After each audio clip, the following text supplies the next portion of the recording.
Morning student, आज हम पढ़ेंगे लोकतंत्र का विचार एवं विस्तार। सामाजिक विज्ञान की इस पुस्तक में इतिहास खंड में हमने लोकतांत्रिक व राष्ट्रवादी क्रांतियाँ पढ़ी। इतिहास में आप लोगों ने पढ़ा है कि देश जब इंग्लैंड के अधीन था तो हमारे देश के लोगों ने राष्ट्रवादी क्रांतियाँ की। किस प्रकार सन 1649 की क्रांति से इंग्लैंड में जनता में प्रजातंत्र का विचार उत्पन्न हुआ। जनता ने स्वतंत्रता संग्राम द्वारा उत्तरी अमेरिका में संविधान आधारित लोकतंत्र स्थापित किया, जिसमें क्या है, संविधान के नियम के आधार पर लोकतंत्र स्थापित हुआ।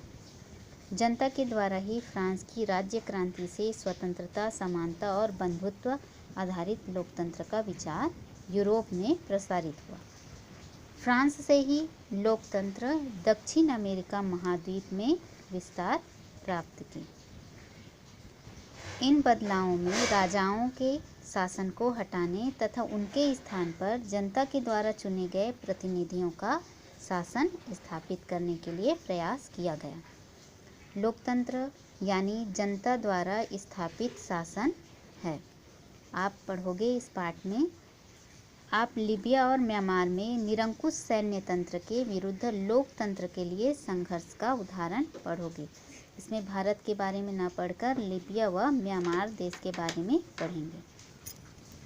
लोकतंत्र एक व्यापक विचार है जिसका संबंध व्यक्तिगत जीवन, परिवार तथा समाज से है।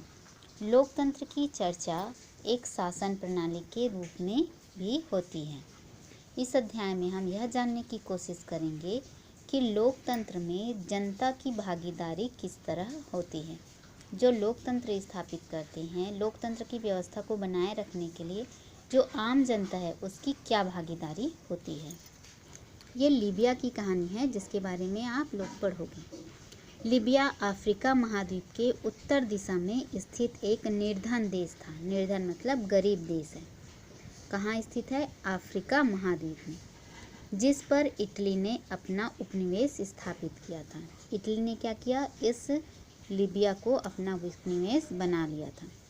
10 फरवरी सन 1947 को इटली ने लीबिया को स्वतंत्र कर दिया। 10 फरवरी सन 1947, जिस साल आपका देश आज़ाद हुआ उसी साल इटली ने भी लीबिया को स्वतंत्र किया। इसके बाद यह देश 24 दिसंबर सन 1951 तक संयुक्त राष्ट्र संघ के संरक्षण परिषद के अधीन रहा, मतलब उसकी सुरक्षा के अधीन रहा। इंग्लैंड तथा फ्रांस संयुक्त राष्ट्र संघ की संरक्षण परिषद की ओर से लीबिया की देखरेख कर रही थी। 24 दिसंबर सन 1951 को लीबिया को पूरी तरह स्वतंत्र देश घोषित कर दिया गया। अभी तक 1951 तक क्या था? संयुक्त राष्ट्र संघ, यूनाइटेड नेशन के अंतर्गत वो उसके अधीन था। उसके बाद 24 दिसंबर सन 1951 को उसको पूरी तरह से स्वतंत्र घोषित कर दिया गया। लीबिया में राजतंत्र की स्थापना। औपनिवेशिक शासन से लीबिया की स्वतंत्रता के पश्चात राजा इदरीस लीबिया का शासक बना।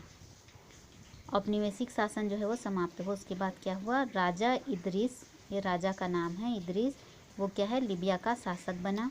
लीबिया पर शासन राजा एवं कुछ ताकतवर परिवारों द्वारा किया जाने लगा। राजा का अधिकार होता था और कुछ ताकतवर परिवार जिसके पास पावर होता था उनके अधीन था। वहाँ की अधिकांश जनता विभिन्न कबीलों में बटी थी।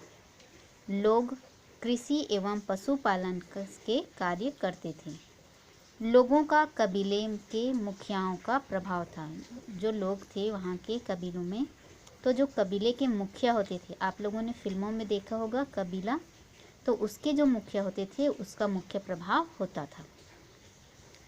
सन 1959 में लीबिया में विशाल मात्रा में तेल एवं प्राकृतिक गैस भंडार की प्राप्ति हुई। क्या मिला? लीबिया के लोगों को तेल एवं प्राकृतिक गैस, उसका भंडार प्राप्त हुआ, जिससे यह देश धनी देश बन गया। पहले गरीब था। इन खनिजों का इन खनिजों पर राजा एवं वहां के धनवान परिवारों के लोगों ने अपना अधिकार जमा लिया। इसी समय उत्तरी अफ्रीका में राष्ट्र आदि आंदोलन की लहर चली थी। इसका प्रभाव लीबिया पर भी पड़ा। इस आंदोलन से जुड़े लीबिया के युवा आधुनिक राज्य की स्थापना करना चाहते थे।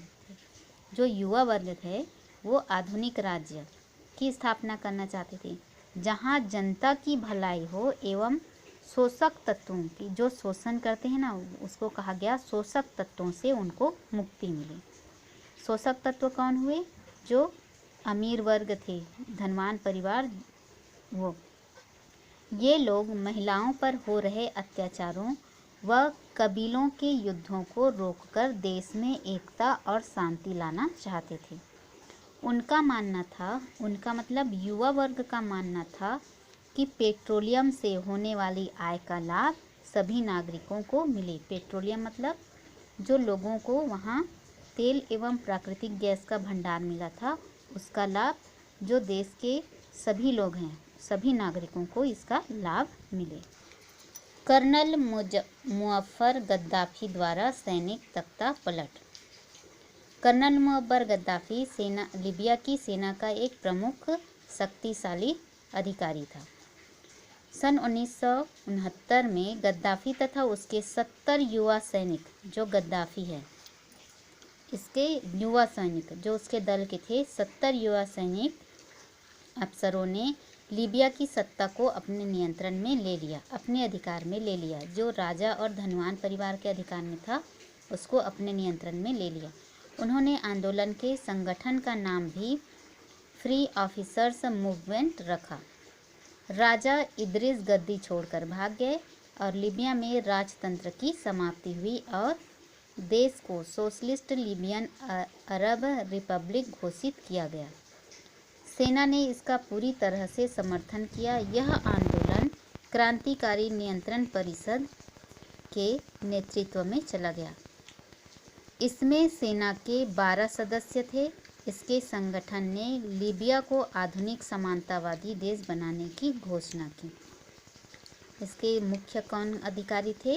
कर्नल गद्दाफी और उसके साथ उसके 70 युवा सैनिक थे और इसमें सेना के और 12 सदस्य भी थे। आज के लिए इतना ही।